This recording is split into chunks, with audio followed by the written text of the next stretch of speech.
पीर हरणित ईश ने लिया पैगंबर अवतार। पीर पैगंबर जब बाबरे करिए भव से पार। पीर पीर सब ने कहा पैगंबर कहत न कोई। पीर पैगंबर जो जपत तासो पीर न होय, तासो पीर न होय।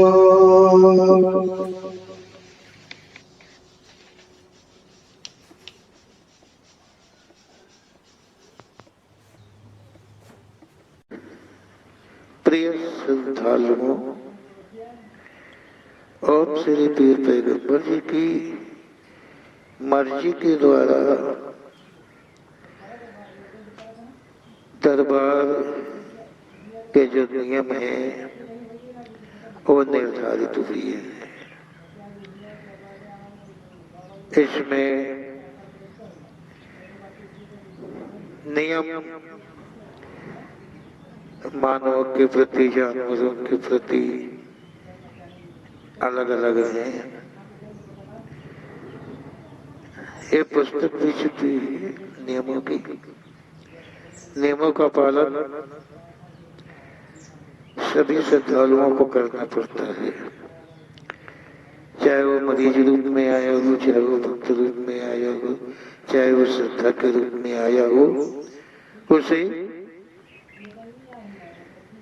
दरबार नियमों का पालन करना ही पड़ता है। इन्हीं नियमों पर चलने से ओम श्री पीर पैगंबर जी की दया दृष्टि जो है वो खुल जाती है, जिससे प्राणी के कष्टों का हरण होता है और जो शुभ मनोकामनाएं होती हैं वो पूर्ण हो जाती हैं। ईश्वर के प्रेमी इन्हीं नियमों का पालन करते हुए ओम श्री पीर पैगंबर जी ने अपने मन को एक विशेष रूप से लगाने से उसे अपने इष्ट भाव रूप दर्शन भी प्राप्त हो जाते हैं। आगे दरबार सत्संग के द्वारा जो शब्द हैं, प्रश्नोत्तर हैं, कथन है ओम श्री पीर पैगंबर जी का, ये सभी कुछ में मन लगाने से, ग्रहण करने से और सत्य को पूर्ण रूप से अपनाने से मुक्ति रूप मनोरथ भी पूरा मिल जाता है। तो अब हम देखते हैं कि जो मरीजों के प्रति के नियम हैं वो क्या हैं, क्या सावधानियां हैं। तो हम नंबर 1 देखते हैं। ओम श्री पीर पैगंबर जी ने कहा है कि दरबार में किसी भी प्रकार की गंदी अवस्था में ना आए। दरबार में गंदी अवस्था को उन्होंने कहा है, गंदी अवस्था जैसे पेय में गंदे सामान जैसे होता है, मदिरा आदि आते हैं, इनका सेवन न करें। और जैसे अंडा, मछली या कोई भी प्रकार के जीवाधारी मांस का प्रयोग ना करें। और दरबार में मतलब गंदी अवस्था, जो गंदी अवस्था कहा है संभोग क्रिया को, कि ऐसी अवस्था अगर आपकी है, ऐसी अवस्था में ना आए, स्नान करके मतलब आना जरूरी होता है कि मतलब ऐसी अवस्था में दरबार न ग्रहण करें। लेडीज हैं अगर उनको मर्ज है यही कोई खून आने की, पानी आने की कैसी भी समस्या है, तो वो दरबार सकते हैं, परंतु उनके लिए यहाँ के भक्तों से पूछें, कुछ दूरी निर्धारित रखनी पड़ेगी। दरबार दूसरे नंबर पर है कि दरबार के जो ग्रहण करता है, मतलब ये तो बताया गया है कि गंदी और मछली मीट ये चीजें न खाएं। दरबार तीसरे नंबर में कहता है कि दरबार ग्रहण करता झूठ न बोले तथा बद नजर न हो, प्रसंग पाप है। ओम श्री पीर पैगंबर जी ने कहा है कि ओम श्री पीर पैगंबर जी दरबार से यदि आपको लाभ लेना है, आप अपनी अर्जी ओम श्री पीर पैगंबर जी को सुनानी है, तो वो इसी प्रकार से सुन पाएंगे कि आप झूठ ना बोलें। मतलब झूठ बोलने को उन्होंने बहुत बड़ा पाप कहा है, तो झूठ ना बोलें, अपनी जबान को साफ कर लें तथा बद नजर ना हो। मतलब किसी की वस्तु, कैसी भी वस्तु को देख करके आप मुग्ध ना हो, आप चाहना ना करें। और पर प्रसंग पाप है। ओम श्री पीर पैगंबर जी ने कहा पति पत्नी एक दूसरे के साथ रमण करना तो पाप नहीं है, परंतु पर पुरुष या पर पत्नी के साथ अगर संभोगरत होते हैं तो पाप है। ऐसी अवस्था में दरबार से लाभ नहीं मिल पाएगा। चौथे नंबर पर कहा गया है कि ओम श्री पीर पैगंबर जी पर पूरा विश्वास करें तथा शुद्ध विचार हो। चौथे नंबर पर कहा गया है कि अपनी अर्जी जो है ओम श्री पीर पैगंबर जी रखकर विश्वास के साथ में रहें। मतलब अपने कार्य की विश्वास रखना पड़ेगा कार्य के प्रति में कि आपका कार्य पूरा हो ओम श्री पीर पैगंबर जी की कृपा से। और फिर साथ में शुद्ध विचार तुम्हारे होने चाहिए, किसी के प्रति ईर्ष्या द्वेष दंभ इस प्रकार का कोई भी पाप नहीं होना चाहिए। दरबार में केवल एक 5वें नंबर पर कहा जा रहा है कि दरबार में केवल सत्य कार्य हेतु अर्जी करें, अर्जी स्वीकार होगी। ओम श्री पीर पैगंबर जी ने कहा है कि दरबार में आप अर्जी करते हैं तो मतलब केवल सत्य कार्य के लिए, शुभ कार्य के लिए अर्जी करें। मतलब शुभ कार्य के लिए सत्य कार्य का मतलब होता है केवल मात्र अपने लिए ही अर्जी करें, अपने प्रति के लिए, अपने भविष्य के प्रति के लिए जो है वो अर्जी करें, ऐसी अर्जी स्वीकार होती है। 6वें नंबर में कहा है कोई वस्तु खोई है तो मंदिर के दाएं से 7 चक्कर लेकर मिलने की अर्जी करें या मान के साथ में। ओम श्री पीर पैगंबर जी ने कहा अगर कोई वस्तु आपकी खोई हुई है और उसके प्रति यहाँ पर कुछ बताया नहीं जाता है, यहाँ पर केवल क्या होता है जो मंदिर है उन मंदिर को 7 राउंड चक्कर परिक्रमा लेकर के पीर पैगंबर जी से अर्जी की जाती है कि उनकी वो वस्तु जो भी खोई हो, जैसी भी खोई हो, वो उन्हें मिल जाए, ये अर्जी करनी पड़ती है। और मान के साथ में करना पड़ता है। अर्जी को करिए, आप क्या मान्य करते हैं और आपका सामान मिल जाएगा, आपकी वस्तु मिल जाएगी। तो ओम श्री पीर पैगंबर जी के प्रति में अंतांग रूप में समर्पित मान होता है, तो वो आप करेंगे, उसका मान साथ में करिए।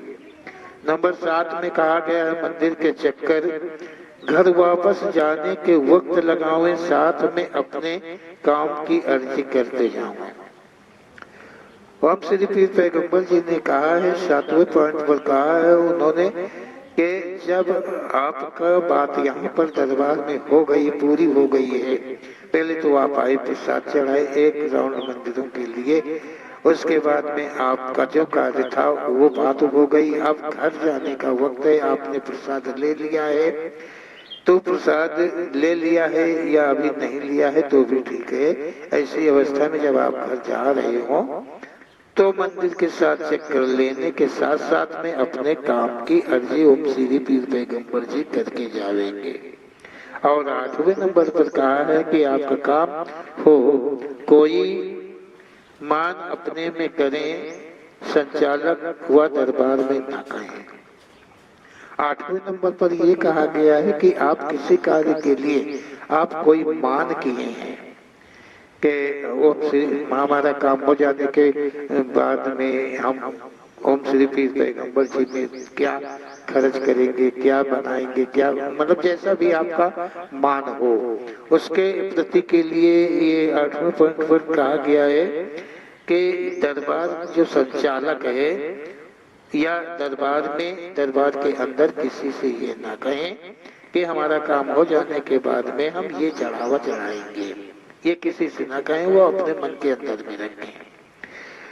9वें पॉइंट पर कहा गया है कि दरबार में बाहर से प्रसाद न लावे, नियमानुसार प्रसाद दरबार में मिलता है। देखिए 9वें पॉइंट पर कहा गया है कि कोई भी है वो प्रसाद जो चढ़ता है वो प्रसाद बाहर से लेके ना हो, क्योंकि एक निर्धारित है दरबार का प्रसाद, तो वो यहीं से मिलता है। उसका जो वजन है या जो भी है साथ में वो मिलता है, बाहर से कम ज्यादा होता है, इसलिए बाहर का प्रसाद यहाँ के प्रसाद में उस वक्त शामिल नहीं किया जा सकता है। दरबार में मान झंडे का किया है तो हरा व सफेद रंग ही अनिवार्य है। ओम श्री पीर पैगंबर जी ने कहा है कि आपका कार्य के लिए आपने झंडे का चढ़ावा किया है कि हम झंडा चढ़ाएंगे, मान लेंगे कोई झंडा चढ़ाता है तो उसके लिए जो रंग है वो हरा होना चाहिए अथवा सफेद में होना चाहिए, यही विशेषकर अनिवार्य है। दरबार 10वां पॉइंट कहा गया है। 12वें पर देते हैं कि दरबार में मंदिर तथा घर के स्थान की तरफ पैर करके न सोएं।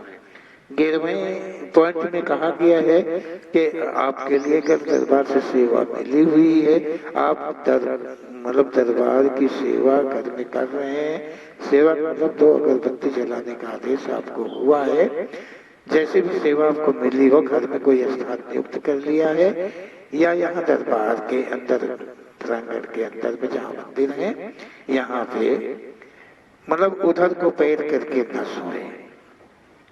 जिधर स्थान नियुक्त हो श्री पीर पैगंबर जी की सेवा समर्पित की जाती हो उधर को पैर करके न सोए। सिरहाना और साइड हो उससे कोई फर्क नहीं पड़ता है, पैर नहीं होने चाहिए। और 12वें नंबर पे कहा है कि दरबार से मिली चौकी बांधने वाली तो पुरुष औरत के दाहिने हाथ में ही बांधी जाती है। मतलब दरबार से जो चौकी मिलती है बांधने के लिए वो औरत हो चाहे पुरुष हो केवल दाहिने हाथ में ही वो बांधी जाती है। दाहिने हाथ में निश्चित है कि औरत भी हो चाहे पुरुष हो वो दाहिने हाथ में ही चौकी बंधेगी, बाएं हाथ में नहीं बंधेगी। और जिनका कपड़ा जो होता है वो सफेद व हरा ही होता है।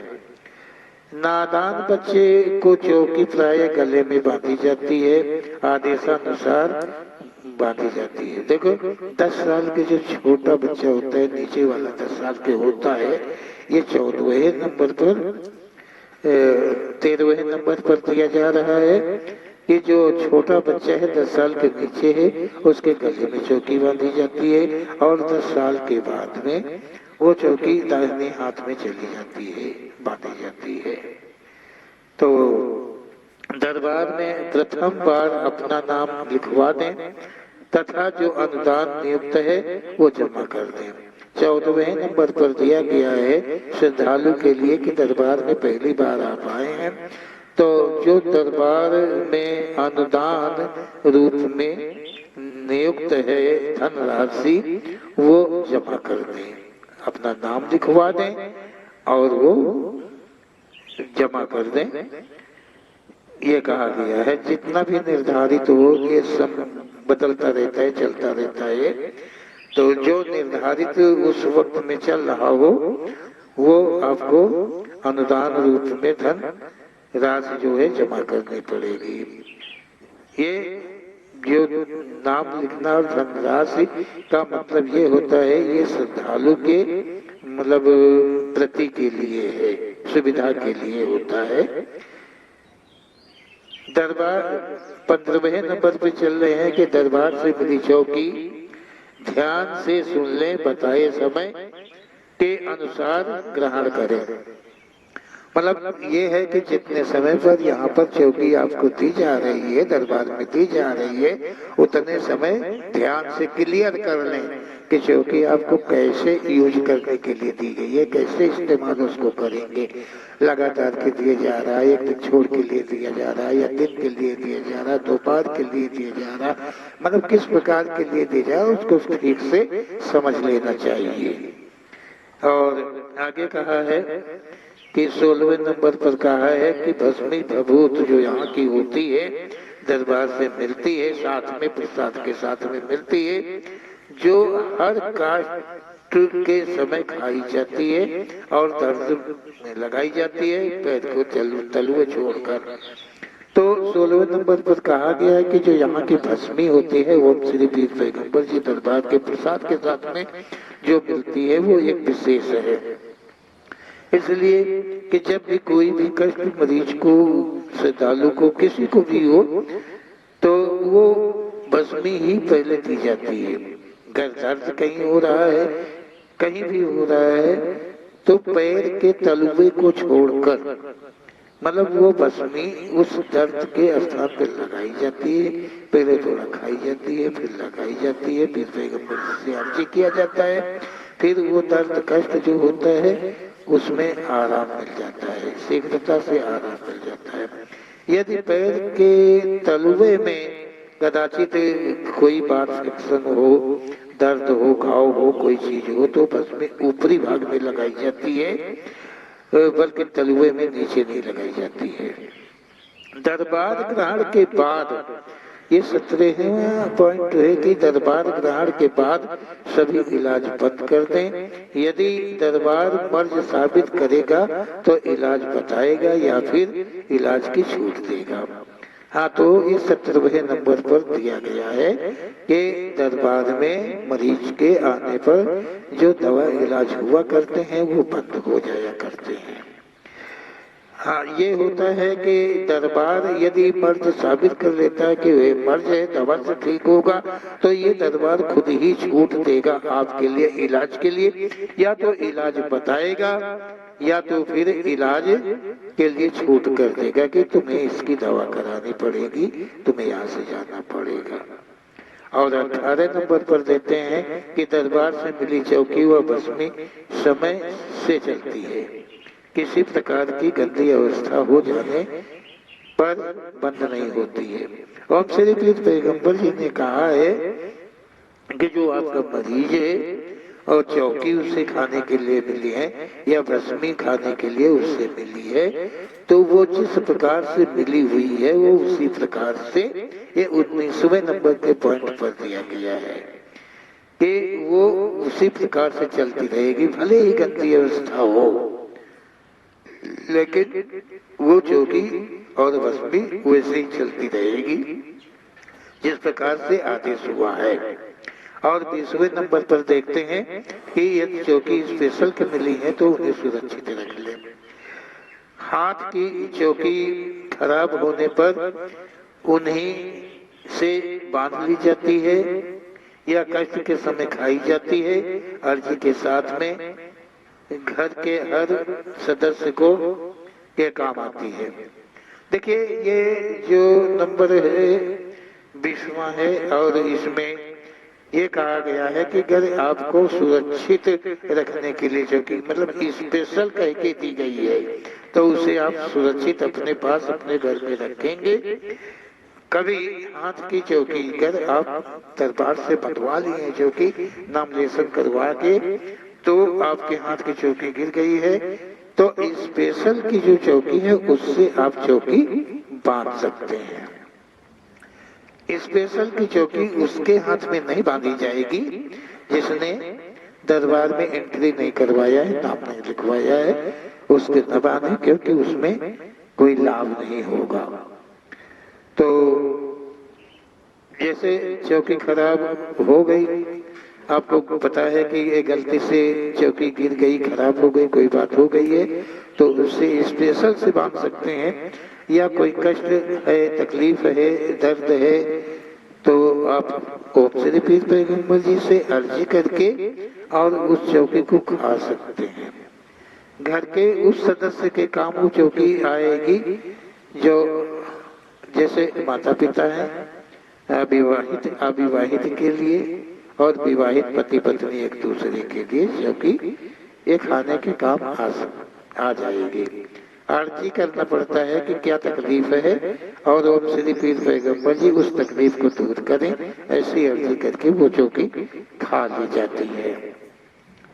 दरबार में 21 नंबर पर देखते हैं कि दरबार से चौकी समय के साथ दी जाती है, बताए समय पर ही इस्तेमाल करें। ध्यान रहे कोई लौंग या फिर चौकी हाथ से गिरने पर खराब हो जाती है।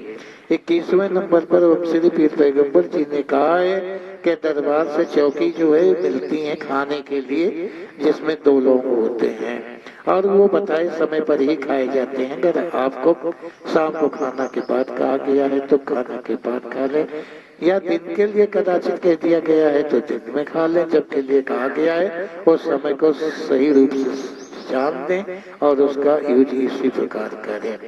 अगर आपको ये कागज में बंधी हुई 2 लौंग होती है, इसे चौकी नाम दिया गया, चौकी कहते हैं। तो यदि आप कागज से खोल रहे हैं, 1 लौंग गिर गई या पूरी चौकी ही हाथ से छूट के गिर गई जमीन पर तो खराब हो गई। अगर 1 लौंग गिर गई तो भी खराब हो गई पूरी, और अगर पूरी चौकी गिर गई है तो पूरी खराब हो गई। जमीन पे गिर गई है तो वो खराब हो गई है, उसको यूज ना करें, उसको हटा दें ऐसी जगह पर जहाँ पैर के नीचे ना हुए। देखिए चौकी खराब होने के ओम श्री पीर पैगंबर जी ने बस 3 ही कारण कहे हैं।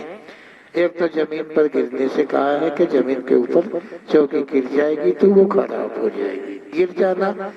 गिर जाने की बात समझ रहे हो कि गिरना और रखना चीज अलग होता है। आप अलमारी में रख सकते हैं, आप पेटी में रख सकते हैं, आप मतलब कोई भी अच्छी जगह समझ के रख सकते हैं या पैकेट में रख सकते हैं।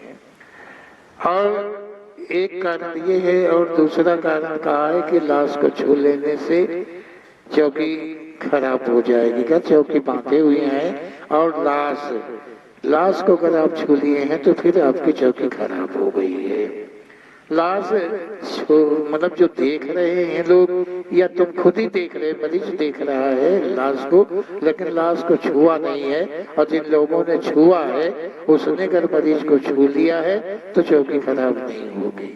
जब मरीज ही मतलब लाश को छुएगा चौकी बांधे होने पर तभी वो चौकी खराब होगी, इसके पहले वो नहीं खराब होगी। यदि लाश के पास जाना है तो आप चौकी खोल करके रख दें। अगर आपको लाश छूने की आवश्यकता पड़ रही है, जरूरी है कि आपको लाश को छूना पड़ेगा, तो चौकी को खोल करके रख लीजिए कोई जगह पे, स्नान ध्यान के बाद में फिर बांध लीजिए, खराब नहीं होगी।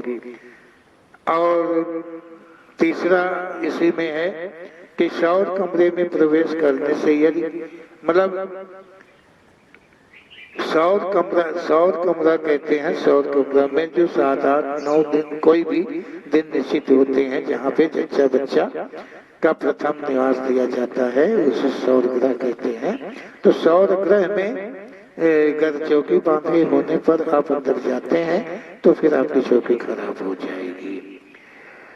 यदि अंदर नहीं जाते हैं तो बाहर के वो जो ग्राउंड है उसके बाहर से आप कोई भी कार्य बातचीत कुछ भी कर सकते हैं, इससे कोई फर्क नहीं पड़ेगा चौकी पर। लेकिन यदि उसके अंदर चले जाएंगे तो चौकी खराब हो जाएगी। और चौकी जो है छूने मतलब कहा है कि जो चौकी है वो कोई सौर घर के अंदर से बाहर आ जाए और वो तुमको छू ले तो चौकी नहीं खराब होगी। जैसे कि अस्पताल है, वहाँ पर बच्चे पैदा कराए जाते हैं और वहाँ पर आप चले गए, चौकी बंधी हुई है, तो आपकी चौकी वहाँ पर मतलब नहीं खराब होगी। ना डॉक्टर को छू जाने से खराब होगी, ना जच्चा बच्चा के छू जाने से चौकी खराब होगी, लेकिन सौर घर में आने से चौकी खराब हो जाएगी। वहां कोई सौर घर नहीं होता है। कहा गया है, जैसे लाश के लिए कहा गया है लाश छूने से। अब लाश जैसे छूने की बात रही है कि चौकी खराब हो जाती है, तो लाश जैसे उसी गाड़ी में आप बैठे हुए हैं, ट्रैक्टर हो, बोलेरो हो, कोई भी गाड़ी हो, कोई भी यान हो जिसमें मतलब लाश की सवारी है और उस पे आप बैठे हुए हैं, तो आपकी चौकी नहीं खराब होगी। मतलब आपकी न चौकी खराब होगी और ना वो वाहन में यदि चौकी बंधी हुई है तो वो वाहन की भी चौकी नहीं खराब होगी। ये ध्यान रखने वाली चीजें हैं। और सौर कमरे के अंदर जाने से चौकी खराब होती है, हॉस्पिटल के कमरे में जाने से चौकी नहीं खराब होती है, और सौर कमरे से बाहर आके कोई छू ले या लाश को छू करके कोई तुम्हें छू ले तो भी चौकी नहीं खराब होती है। ऐसा ओम श्री पीर पैगंबर जी का कथन है। और हम 23 नंबर पर देखते हैं कि दरबार से चौकी काम यदि कान में डालने के लिए मिलती है, सर कान में कभी कोई परेशानी में किसी कारण बस दरबार जो है चौकी कान में छोड़ने के लिए यदि देता है, तो उसके लिए नियम है कि सबसे पहले जो है मतलब शाम को सूरज डूबने के बाद ये क्रिया की जाती है जब कान में चौकी छोड़ने के लिए दिया गया है।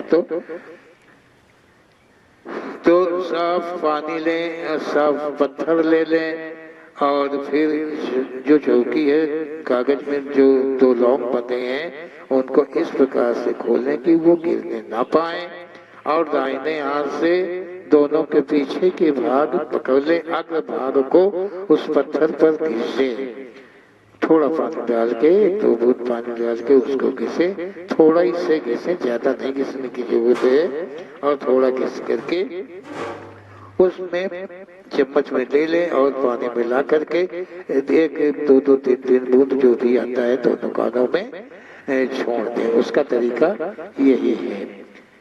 तो यदि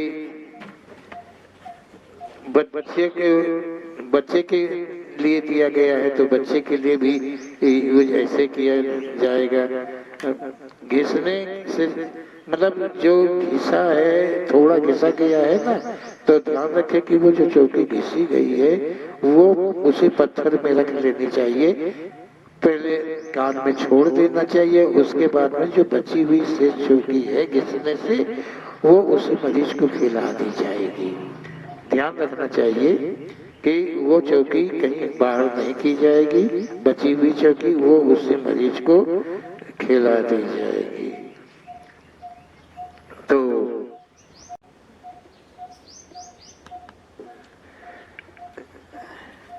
चौकी मतलब चौकी जब खाई जाती है या खिलाई जाती है या भस्मी खाई खिलाई जाती है, किसी को तो ये सच्चाई है कि दाहिने हाथ का ही प्रयोग होता है। दाहिने हाथ में चौकी बांधी भी जाती है, दाहिने हाथ से भस्मी खाई जाती है, दाहिने हाथ से चौकी खाई जाती है, दाहिने हाथ से किसी दूसरे को भस्मी व चौकी दी भी जाती है, तो वो दाहिने हाथ का भी इस्तेमाल किया जाता है। और 24 नंबर पर हम देखते हैं कि यदि मरीज को दौरा बेहोशी आती है तो दरबार से चौकी दोनों कानों में छोड़ने के लिए मिलती हैं, खाने के लिए भी मिलती हैं। तो प्रथम में जितनी भी चौकी हो एक बांधने, तो मतलब जो चौकी मतलब एक तो उसको बांधने के लिए हो जाती है, जो मरीज को चौकी मिलती है तो उसमें बांधने के लिए बांध दी जाती है, और जो चौकियां दी जाती हैं उनमें से विशेष करके 2 चौकी होती हैं कि जो उनसे अलग कर ली जाती हैं, और उन 2 की साफ पानी साफ पत्थर लेकर के दोनों चौकियों की दोनों लोग खोल करके, दोनों चौकी खोल करके 4 लोग होते हैं, तो उसी साफ पानी साफ पत्थर में पीस दिया जाता है। ध्यान रहे कि कोई एक लौंग जमीन में ना गिरे, या जमीन में गिर गई है तो उसको उठाकर फिर ना पत्थर के ऊपर रखें। तो उसको पीस करके और मतलब सावधानी के साथ निकालें और साफ पानी के साथ में पीस करके और फिर वो पानी कोई एक बोतल में, शीशी में रख लें, सुरक्षित रख लें, वो रखा रहेगा। तो जब मरीज को बेहोशी पड़ती है या दौड़ा आता है या चमक पड़ती है, कुछ भी होता है, मतलब मरीज अपने होश में नहीं रहता है, बेहोश हो जाता है, तो वो 2-2 बूंद पानी जो है दोनों कानों में छोड़ दिया जाता है, बस। और कुछ मरीज को कहने की जरूरत नहीं है। केवल जब जब जितनी भी बार उसको बेहोशी आती है वो पानी केवल डालना अनिवार्य रहता है। और जो चौकी उसके साथ में खाने के लिए उसे जैसे दी गई है वो वैसे ही उसे खिलाते रहना चाहिए, और भस्मी जो है वो रोज खिलाते ही रहना चाहिए। चौकी जो है, जो घिसा हुआ पानी है वो दोनों कानों में डाल दिया है, लेकिन उसी अवस्था में मरीज को भस्मी मुंह के अंदर में डालना भी है, खिलाना भी है। किसी भी तरह से उसके मुंह में थोड़ी भस्मी देना है। अच्छा, जैसे कोई परिवर्तन हुआ, चौकी कान में डाली गई, भस्मी खाने को ले दी गई। अब मरीज में कोई परिवर्तन हुआ कि पहले वो बोलता नहीं था, अब वो शोर मचाने लगा या कुछ भी है, तो उसकी सूचना जो है दरबार संचालक को देनी चाहिए, बता देना चाहिए कि ऐसा ऐसा आप पहले के द्वारा इतना अंतर हो रहा है, इतना अंतर पड़ रहा है, ये बताना जरूरी रहता है। मरीज 25 नंबर पर हम देखते हैं, तो मरीज को चौकी खिलाने या खाने का समय खाना खाने के बाद ही और सोने के पहले, मतलब खाना खाने के बाद ही, क्योंकि खाना खाने के बाद ही सोया जाता है, तो खाना खाने के बाद ही चौकी खोल करके खा लेना चाहिए। चौकी खाने के बाद में पानी ना पिए, ज्यादा ही अच्छा होता है, लेकिन कोई कोई मरीज को अगर प्यास की कोई बीमारी हो तो वो कुछ देर के पश्चात में पानी दिया जा सकता है। तो हम 26 नंबर पर देखते हैं कि मरीज के घर पर किसी प्रकार की कोई भी सेवा चल रही है तो संचालक को बताकर आदेश का पालन करें। मरीज जो है, देखा गया है कि घरों में जो होता है, पूर्वज लोग जो है बहुत सेवाएं निर्धारित कर गए, किसी के यहाँ काली, किसी के यहाँ दुर्गा, किसी के यहाँ कोई देवी देवता, किसी की पूजा आराधना, देव जैसे होते हैं, ये चीजें होती हैं, उनकी पूजा किसी करता है तो वो संचालक को बताना जरूरी होता है। संचालक को बताइए और तुम्हें दरबार में बताइए वहां से क्या आदेश तुमको मिलता है, वो सेवा करने के लिए मिलता है कि नहीं मिलता है। अगर रोका जा रहा है तो वो रोकना पड़ेगा, वो सेवा नहीं रोक दी जाएगी। और उस सेवा को रोकने से यदि आपको कोई परेशानी होती है तो वो संचालक से कहनी होगी, बल्कि ये नहीं है कि वो सेवा अपने आप से फिर तुम करने लगो, ऐसा करना गलत हो जाएगा। 27 नंबर पर कहा गया है कि सही हालत होने पर भस्मी नित खाएं, मतलब अगर आपको तकलीफ थी, आपको परेशानी भी थी और आप इतने समय ठीक हैं, या आपको कहीं दर्द हो रहा है, जब कब हो जाया करता है और यहाँ के भस्मी लगाने से, चौकी खाने से वो दर्द खत्म हो गया है, तो भी उसका यूज अभी चलाते रहें, इतनी जल्दी न बंद करें। तो कहने का मतलब है कि आदमी हो, घर का कोई भी सदस्य हो, चौकी बंधी हो चाहे ना उसके पास में बंधी हो, और कोई जानवर जैसे होता है, गाय भैंस होता है, ये बड़े जानवर होते हैं, अगर इनमें किसी की तबीयत खराब हो रही है, कोई बात दिखाई दे रही है, तो उसको आप तुरंत भस्मी दे के और आराम उसे दे सकते हैं। और 28 नंबर पर कहते हैं कि आपकी चौकी केवल आपको फायदा करेगी, अन्य को ना दे। मतलब कहा गया है कि जिस मरीज के लिए चौकी दी गई है वो चौकी उसी मरीज को ही लाभ करेगी और किसी को लाभ नहीं करेगी। आज मरीज मान लिया ठीक हो गया है और उसकी चौकी बंधी है और कोई दूसरे सदस्य की चौकी उसके घर में जरूरत पड़ गई, खराब हो गई, वो चाहे कि हम अपनी चौकी बांध दें उसको तो वो ठीक हो जाए, नहीं ये तो एकदम गलत हो जाएगा। तो ऐसी गलती ना करें। ध्यान रखें कि चौकी जिसके लिए मिलती है यहाँ से वो उसी के लिए ही केवल फायदेमंद है और किसी दूसरे के लिए फायदेमंद नहीं है।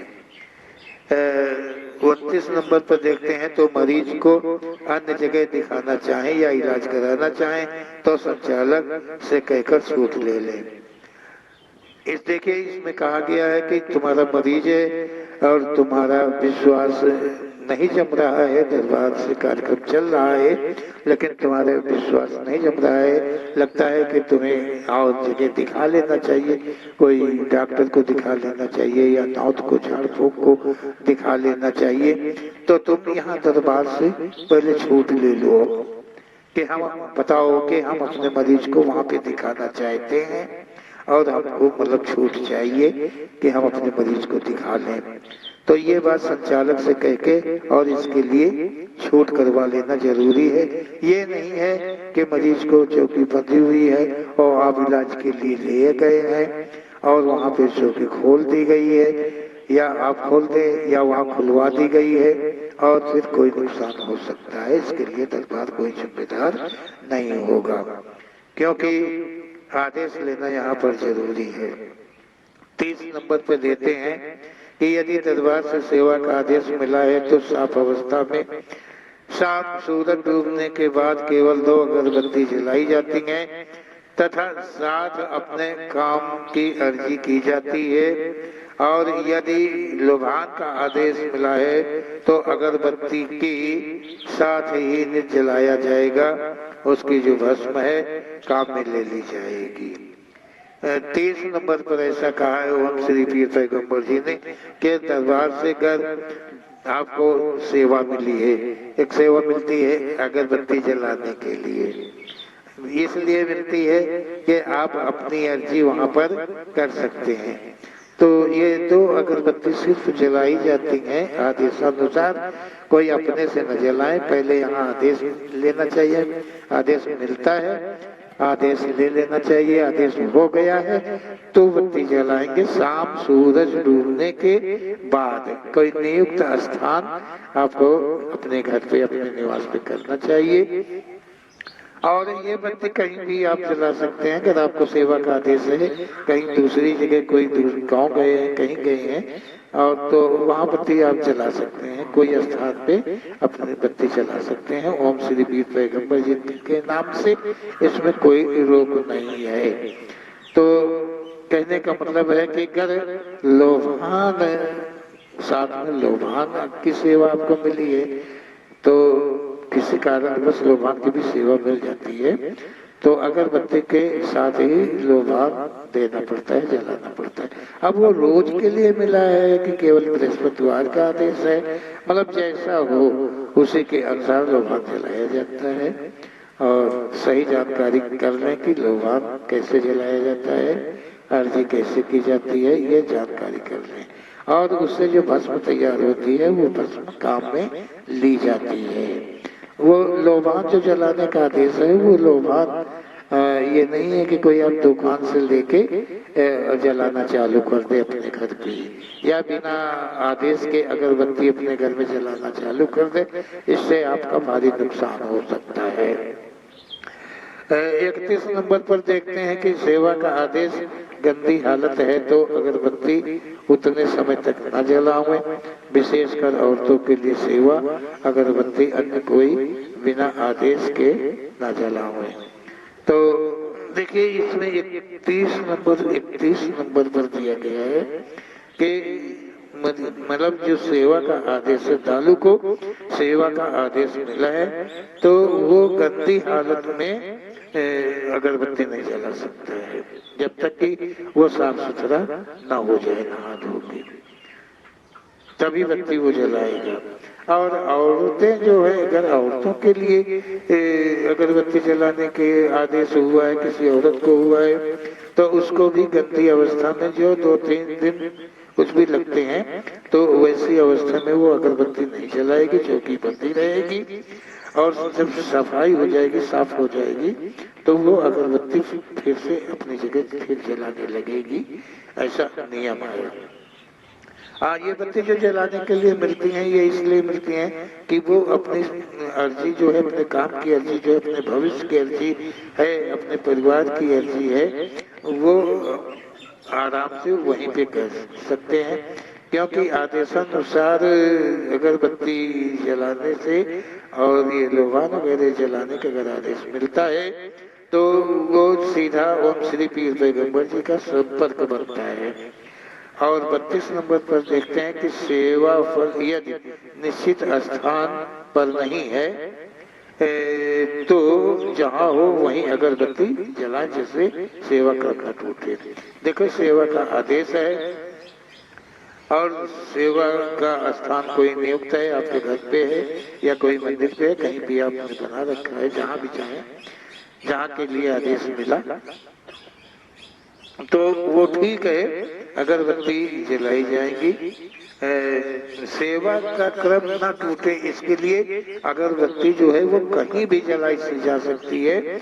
कोई ऐसे निश्चित नहीं है कि वो खेत में, बाग में, रास्ते में नहीं जलानी चाहिए। आप कहीं भी जला सकते हैं, अपने नियम को पूरा कर सकते हैं। समय के अनुसार क्रम सेवा का न टूटे, इसके लिए अगरबत्ती कहीं भी जला सकते हैं। मरीज के घर वालों को परहेज करना आवश्यक है, मरीज गंदी रसोई का खाना ना खाए। और 33 नंबर पे देखिए कहा गया है कि मरीज के जो घर वाले हैं उनके लिए भी परहेज जरूरी है। जिस रसोई का खाना मरीज खाता है, जिस रसोई में खाना मरीज खाता है, उस रसोई के जितने भी हिस्सेदार हैं, जितने भी लोग हैं खाने वाले, उनको सबको परहेज की जरूरत है। मरीज खाना खाता है, कोई उन सदस्यों में कोई गंदे सामान का यूज करता है, तो उसका असर मरीज पे अवश्य जाएगा और उसके काम में एक तो देरी होगी, दूसरे परेशानी उसे बढ़ सकती है। तो ये गलती ना करें, परहेज बहुत जरूरी होता है, तो सभी को परहेज करना पड़ेगा, ऐसा कहा गया है।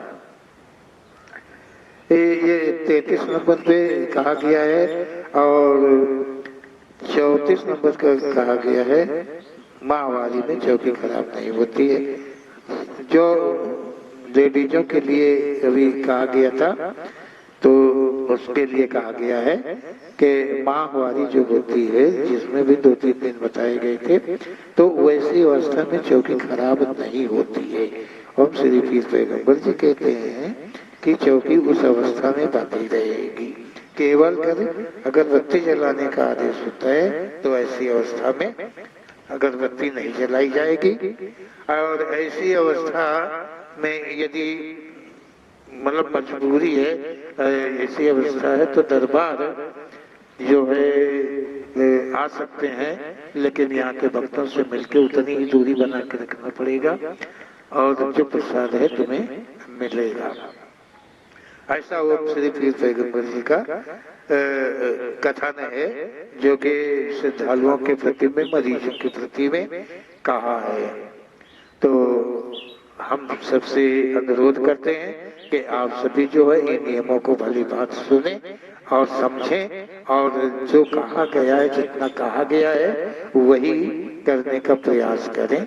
तो ओम श्री पीर पैगंबर जी की कृपा जो है वो विशेष प्रकार से तुम्हें भी प्रदान होगी और सुख और शांति और परिवार भविष्य सभी को सफलता की ओर जाएंगे। बोलो ओम श्री पीर पैगंबर जी महाराज की जय।